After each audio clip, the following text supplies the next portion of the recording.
روح البیان تفسیر میں لکھا ہے کہ 10 جانور جنت میں جائیں گے. ایک بقرہ گائے جائے گی جس کو ذبح کرنے کا موسیٰ علیہ السلام کو حکم ہوا تھا.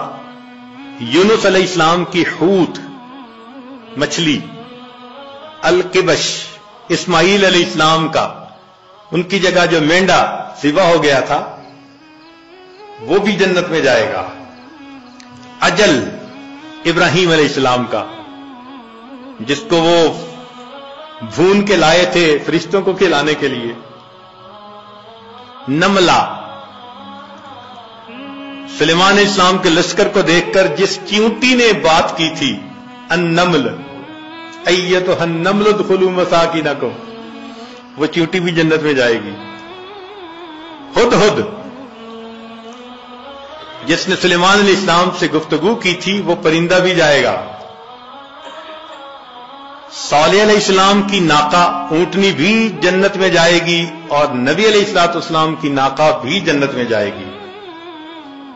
اور عزیر علیہ السلام کا گدھا بھی جنت میں جائے گا. اور 10واں اصحاب کہف کا کتا بھی جنت میں جائے گا. اب ذرا غور کیجئے وہ کیا منظر ہوگا کہ یہ جانور تو جا رہے ہیں جنت میں، اور جس کو اللہ نے آنکھیں دی، دل دماغ دیا، نعمتیں دی، وہ انسان اپنی غفلتوں کی وجہ سے جہنم میں. اگر اس وقت گدھے نے یہ کہہ دیا اے انسان تو مجھے بے وقوف سمجھتا تھا نا، گالی بھی دینی ہوتی تھی کسی کو بے وقوفی کی تو گدھا کہتا تھا. آج وہ بے وقوف تو جا رہا ہے جنت میں، تو کہاں کا عقل مند نکل آیا کہ تو جہنم میں. ما جاءکم نذیر، ڈرانے والا نہیں آیا تھا. کہیں گے ڈرانے والا تو آیا تھا.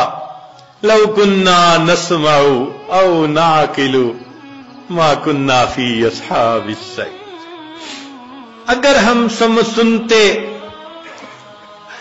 ہماری عقل کی رتی ہوتی ہمارے پاس تو ہم پھر جہنم میں نہ جاتے. اس کا مطلب یہ کہ ہم سنتے نہیں، سوچتے نہیں. اور گدھے کی بات تو ایک طرف رکھ دیں، اگر اصحاب کہف کے کتے نے اس وقت کہہ دیا کہ تم تو مجھے ذلت کی نظر سے دیکھتے تھے نا، اور میرا نام تو گالی تھا نا، اور میری حالت تو یہ تھی تم خشک ٹکڑا کھلاتے تھے، میں تمہارا در نہیں چھوڑتا تھا، اور تمہیں جو پروردگار روز نعمتیں کھلاتا تھا تمہیں اس کا در یاد نہیں آتا تھا. میں ایک روٹی کی خاطر تمہارے گھر کا ساری رات جاگ کے پہرا دیتا تھا، اور تم اپنے رب کی عبادت کے لیے رات کو 2 نفل پڑھ نہیں سکتے تھے.